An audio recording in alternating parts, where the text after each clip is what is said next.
Hi ಸ್ನೇಹಿತರೆ, welcome to our channel Mithun Raj ಅಡುಗೆ ಮನೆ. ಇವತ್ತಿನ ವಿಡಿಯೋದಲ್ಲಿ ಸ್ಪೆಷಲ್ ಆಗಿ ನಾನು ಒಳ್ಳೆ ಬ್ರೇಕ್ಫಾಸ್ಟ್ ರೆಸಿಪಿನ ತೋರಿಸ್ತೀನಿ. ಕೇವಲ 5ರಿಂದ 10 ನಿಮಿಷ ಸಾಕು, ಅಷ್ಟೇ ಆರಾಮಾಗೆ ಮಾಡ್ಕೋಬೋದು. ಈವ್ನಿಂಗ್ ಸಂಜೆ ಸ್ನ್ಯಾಕ್ಸ್ ಆಗಿ ಕೂಡ ಯೂಸ್ ಮಾಡ್ಬೋದು, ರಾತ್ರಿ ಡಿನ್ನರ್ ಕೂಡ ಯೂಸ್ ಮಾಡ್ಬೋದು. ಅಷ್ಟು ರುಚಿಯಾಗಿರುತ್ತೆ. ಈ ರೆಸಿಪಿನ ಪಟ ಅಂತ ಯಾವ ಥರ ಮಾಡಬೇಕಂತ ಹೇಳ್ಕೊಡ್ತೀನಿ. ಅದಕ್ಕಿಂತ ಮುಂಚೆ ನನ್ನ ಚಾನಲ್ನ ಮೊದಲನೇ ಬಾರಿ ನೋಡ್ತಾ ಇದ್ದರೆ ಪ್ಲೀಸ್ ಎಲ್ಲರೂ ದಯವಿಟ್ಟು ಸಬ್ಸ್ಕ್ರೈಬ್ ಮಾಡ್ಕೊಳ್ಳಿ. ಆ್ಯಂಡ್ ಪಕ್ಕದಲ್ಲೇ ಬೆಲ್ ಬಟನ್ ಇರುತ್ತಲ್ವ, ಅದನ್ನು ಕ್ಲಿಕ್ ಮಾಡಿ. ಮೊದಲನೇದಾಗಿ ಒಂದು ಮಿಕ್ಸಿ ಬೌಲಲ್ಲಿ 1 ಕಪ್ಪಷ್ಟು ನಾನು ಗೋಧಿ ಹಿಟ್ಟು ತೊಗೊಂಡಿದ್ದೀನಿ. ಈ ಥರ ನೈಸ್ ಆಗಿದ್ದರೆ ಚೆನ್ನಾಗಿರುತ್ತೆ. ಫಸ್ಟು 1 ಕಪ್ಪಷ್ಟು ಗೋಧಿ ಹಿಟ್ಟು ಹಾಕ್ಕೊತೀನಿ. ನೆಕ್ಸ್ಟ್ ಇದಕ್ಕೆ ಮಿಕ್ಕಿದ ಐಟಮ್ಸ್ ಎಲ್ಲ ಹಾಕ್ಕೊತಾ ಹೋಗೋಣ.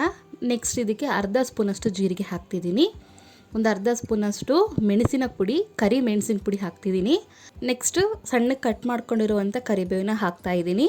ನೆಕ್ಸ್ಟು ಕೊತ್ತಂಬರಿ, ಇದು ಕೂಡ ಸ್ವಲ್ಪ ತೊಗೊಂಡು ಸಣ್ಣದಾಗಿ ಕಟ್ ಮಾಡ್ಕೊಂಡಿದ್ದೀನಿ.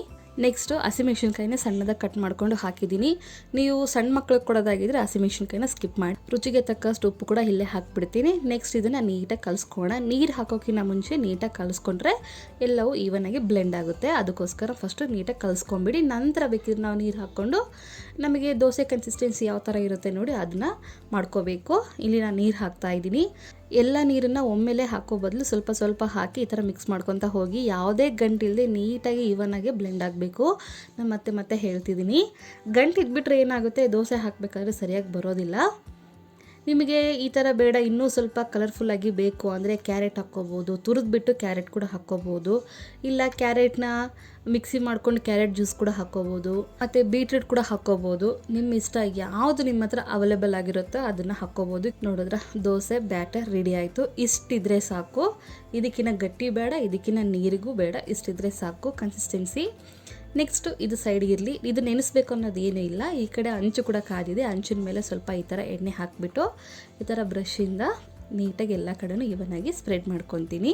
ಎಣ್ಣೆನ ಎಲ್ಲವೂ ನೀಟಾಗಿ ಅಪ್ಲೈ ಮಾಡ್ಕೊಂಡಿದ ನಂತರ ಸ್ವಲ್ಪ ಈ ಥರ ನೀರು ಚಿಮ್ಮಿಸ್ಬಿಟ್ಟು ನಂತರ ನಾನು ದೋಸೆ ಹಾಕ್ಕೊತಾ ಹೋಗ್ತೀನಿ. ನಾವು ಸ್ವಲ್ಪ ಕೊತ್ತಂಬರಿ ಕರಿಬೇವು ಹಾಕಿರೋದ್ರಿಂದ ನೈಸಾಗಿ ಥರ ಮಾಡೋಕ್ಕೆ ಬರೋದಿಲ್ಲ. ನೋ ಪ್ರಾಬ್ಲಮ್, ಏನೂ ಆಗೋದಿಲ್ಲ.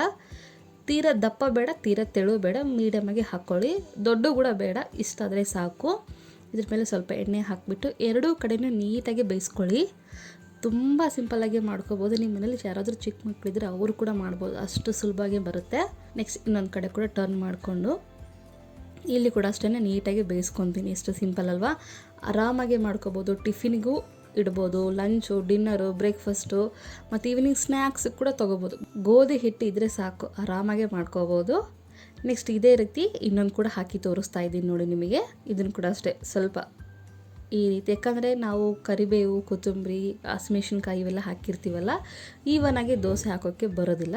ಈ ಥರ ಹಾಕಿಬಿಟ್ಟು ಎರಡೂ ಕಡೆ ನೀಟಾಗಿ ಬೇಯಿಸ್ಕೊಂಡು ಐ ಫ್ಲೇಮ್ ಟು ಮೀಡಿಯಮ್ ಫ್ಲೇಮ್ಗೆ ಅಡ್ಜಸ್ಟ್ ಮಾಡಿಕೊಂಡು ಬೇಯಿಸ್ಕೊಂಡ್ರೆ ಸೂಪರಾಗಿರುವಂಥ ಇನ್ಸ್ಟೆಂಟ್ ಬ್ರೇಕ್ಫಾಸ್ಟ್ ರೆಡಿಯಾಗಿರುತ್ತೆ. ಎಷ್ಟು ಸಿಂಪಲ್ ಅಲ್ವಾ? ಆರಾಮಾಗೆ ಮಾಡ್ಕೋಬೋದು, ಈಸಿಯಾಗಿ ಮಾಡ್ಕೋಬೋದು. ರುಚಿ ಮಾತ್ರ ತುಂಬ ಚೆನ್ನಾಗಿರುತ್ತೆ.